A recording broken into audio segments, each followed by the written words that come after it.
ఏమిటే నువ్వు చేసిన పని? మాట్లాడుకో. నీకు మాట్లాడే అర్హత లేదు. నేను నీ తల్లినే. కూతురి మొగుడికి రెండో పెళ్లి చేసిన నువ్వు తల్లివా? నాకు సవతిని తెచ్చిపెట్టిన నువ్వు తల్లివా? తల్లివైతే నీ అల్లుడికి మళ్ళీ పెళ్లెందుకు చేశావు? నువ్వు చచ్చావని అతను కుమిలిపోతుంటే చస్తాడేమని భయపడి పెళ్లి చేశానే. ఏం తప్ప? ఖచ్చితంగా తప్పే. నాకే కన్నొక్కరా కాలొక్కరా, నాలో ఏ లాభం ఉందని, ఏం తక్కువ అని రెండో పెళ్లి వాడికి రెండో పెళ్ళంగా పడి ఉండాలి. అంటే జీవితాంతం మొగుడు లేకుండా బతుకుతావా? మొగతోడు లేకుండా ఉంటావా? ఏ మొగుడు లేకుండా బ్రతకలేనా? ఆడదానికైనా మొగుడు అవసరం, మగాడికి పెళ్ళ అవసరం లేదా? నేను ఇంకో మొగాడిని చేసుకుంటే అతను సహిస్తాడా, భరిస్తాడా? మగాడికి ఆడదానికి పూలిగేట్. మగాడికి ఏమైనా కొమ్ములున్నాయా? స్పెషల్ గా పైనుండి ఊరి పడ్డాడా? వాళ్ళు తినే ఉప్పు కారమే మేము తింటున్నాం. వాళ్ళ ఒంట్లో రక్తమే మా ఒంట్లోనే ప్రవహిస్తోంది. అది కాదమ్మా, మొగుడిని వదిలేసిన ఆడదాన్ని నీచంగా చూస్తారు, చులకన చేస్తారు. పెళ్ళాన్ని వదిలేసిన మొగుడిని గౌరవించి హారతలు పడతారా? అతను నిన్ను వదిలేయాలనుకోవడం లేదు, నిన్నే కావాలనుకుంటున్నాడు. అతను కావాలనుకుంటున్నది భార్యని కాదు, ఆడదాన్ని. అంటే దూరం చేసుకుంటావా? లేకపోతే దగ్గరే ఆత్మాభిమానం చంపుకొని కాపురం చేయమంటావా? 3 ముళ్ళు 7 అడుగులు 4 గోడలు, ఇవే ఆడదానికి హద్దులని పడుండమంటావా? దాని పక్కనో రాత్రి నా పక్కనో రాత్రి పడుకునే మనిషిని నా మొగుడిని అనుకోమంటావా? నేను సతినా, సవతినా, లేక సానినా? ఏ అర్థం చెప్పుకొని ఏ హోదాతో అతనితో ఉండమంటావు? పరాయి ఆడదానికి దక్కినవాడు నా మొగుడు కాదు. అంటే ఏమంటావు? ఆ మొగుడిని వద్దనుకుంటాను, విడాకులు తీసుకుంటాను.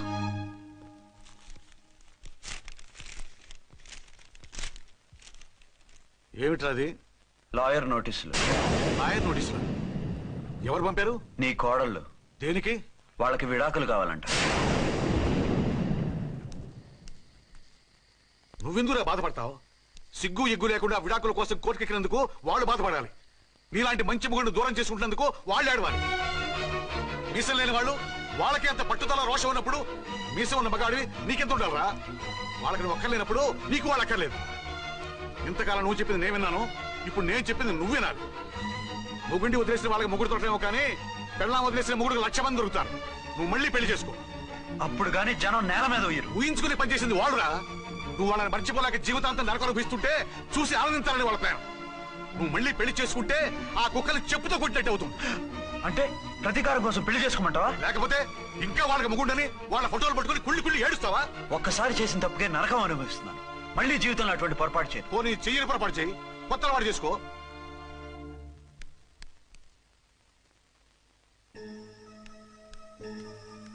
ఇదిగో నాలాగా తాగుడు అలవాటు చేసుకో. బాధల్ని బాధ్యతల్ని మర్చిపో. పెళ్ళాలు వదిలేసిన మొగుడని అవమానం పడే కంటే గౌరవంగా తాగుబోతు అనిపించుకో. అలాగే తండ్రిగా ఆనందిస్తాను. తీసుకో.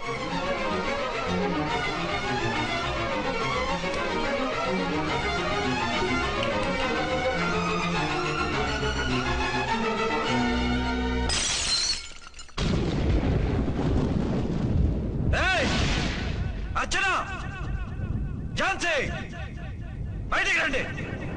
రండి.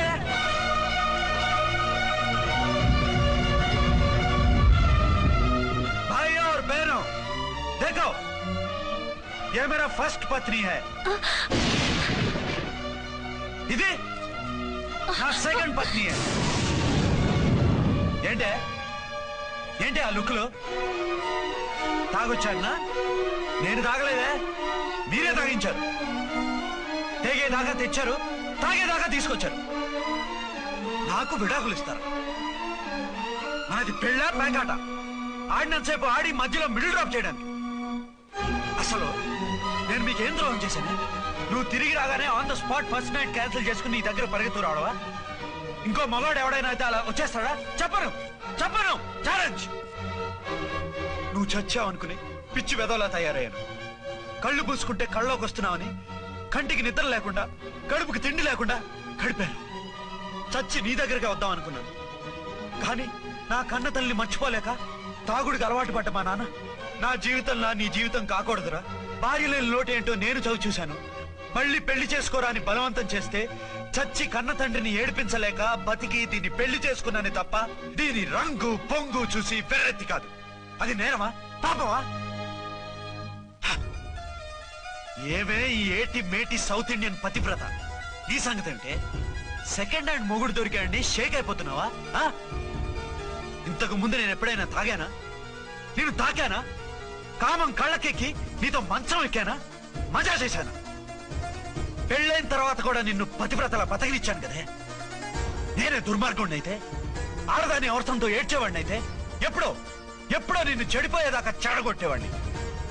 కానీ ఎందుకు అలా చేయలేదు? ఎందుకు నీ తప్పలేదు? భార్యగా అర్చన నాలో బతికుంది కాబట్టి. నిజం చెప్పలేదు అని చెప్పుకోవచ్చిన మేకలా గించుకుంటున్నావు. ఎందుకు చెప్పలేదో తెలుసా? నా కూతుర్ని ఎవరు చేసుకోవడం లేదు, రెండో పెళ్ళంటే వద్దంటుంది అని మా బాబు దగ్గరకు వచ్చి ఏడిస్తే నాకు అబద్ధం చెప్పి నీకు తాళి కట్టించారే. 20 ఏళ్లుగా కనీ పెంచిన నీ అబ్బే నీకు నిజం చెప్పినప్పుడు నేనెందుకు చెప్పాలి? అది బతికొచ్చిన తర్వాత మా వాళ్ళు నీకు నిజం చెప్పలేదని తెలిసింది. అప్పుడు నాకు ఇదివరకే పెళ్ళయింది, చచ్చిందనుకున్న నా పెళ్ళం తిరిగి వచ్చిందని నీకు చెప్తే గుండె పగిలి చేస్తావని నీకు చెప్పలేదే. నువ్వంటే నా ఆల్ ఇండియా పతివ్రత 9 నెలలు లంకలో ఉండొచ్చిన సీతని అగ్ని ప్రవేశం చేయమన్నాడా రాముడు? ఎవడో వెదవ కూత కూర్చాడిని, కడుపుతో ఉన్న తన పెళ్ళాన్ని అడవిలోకి పంపించాడు అదే రాముడు, నీ ఫేవరెట్ గాడ్. నువ్వు అడ్రస్ లేకుండా 25 నెలలు ఎక్కడికో పోతే ఎక్కడున్నావు, ఏం చేశావు, ఎవరితో ఉన్నావు అని అడిగారా? లేదు. అనుమానించానా? లేదు. వాయ్? భార్య అంటే ప్రేమ, భార్య అంటే నమ్మకం, భార్య అంటే విశ్వాసం. ఆ రాముడు గ్రేటా, నీ మొగుడు గ్రేటా? చెప్పు. ఆ రాముడిని దేవుణ్ణి చేసి గుళ్ళో కూర్చోబెడితే నన్ను రాయించేసి రోడ్డు మీదకి విసిరేస్తావా? పేరుకు పెళ్ళానివే గాని నిన్ను అమ్మకన్నా ఎక్కువగా ప్రేమించానే. నువ్వు కనీసం ఆ బిడ్డకిచ్చే విలువ కూడా ఇవ్వలేదు కదే తల్లి. 2 భార్యలకి న్యాయం ఎలా చేయాలో తెలియక కుమిలిపోయా. మీ ఇద్దరికి నిజం తెలిస్తే ఏమైపోతారో అని భయపడ్డాను. మీ కంట్లో నీళ్లు రాకూడదని మీరిద్దరూ ఏడవలసిన ఏడుపు నేనేడ్చానే. ఇంత చేస్తే మీరు నాకు విడాకులు ఇస్తారా? అసలు మీరిద్దరు పొజిషన్లోకి రండి. నన్ను వద్దని మీరిద్దరు వదిలేస్తే వచ్చి మీ కాళ్ళ మీద పడతారనుకున్నారా? నెవర్. అవును, నన్ను వద్దనుకున్నప్పుడు నేను కట్టిన మంగళసూత్రాలు మాత్రం ఎందుకు?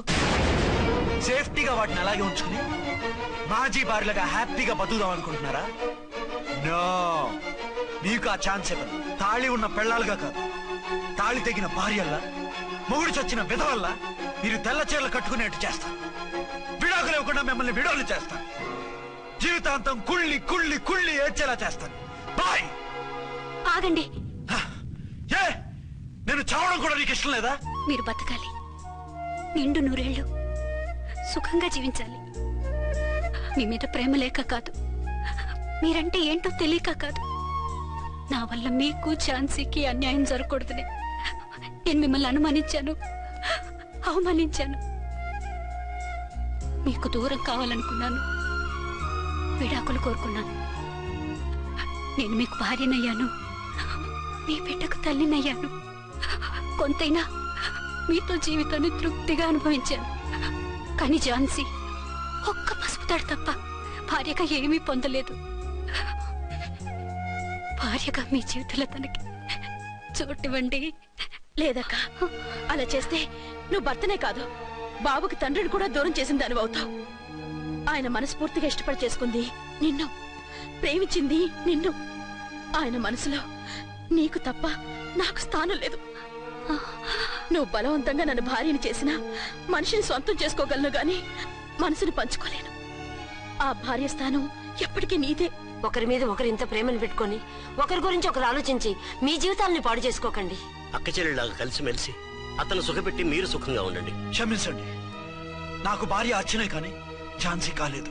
అవునాన్న, ఆయన ఎప్పటికీ శ్రీరామచంద్రుడిలాగానే ఉండాలి. ఆ రాముడికి సీత ఒక్కటే, ఆ సీత అక్కే. మరి నీ బతుకు? నేను మళ్ళీ పెళ్లి చేసుకుంటాను. నా గురించి ఆలోచించకుండా మీరిద్దరూ సుఖంగా సంతోషంగా ఉండండి. ఈ రోజు నుంచి ఆవిడే మీ ఆవిడ.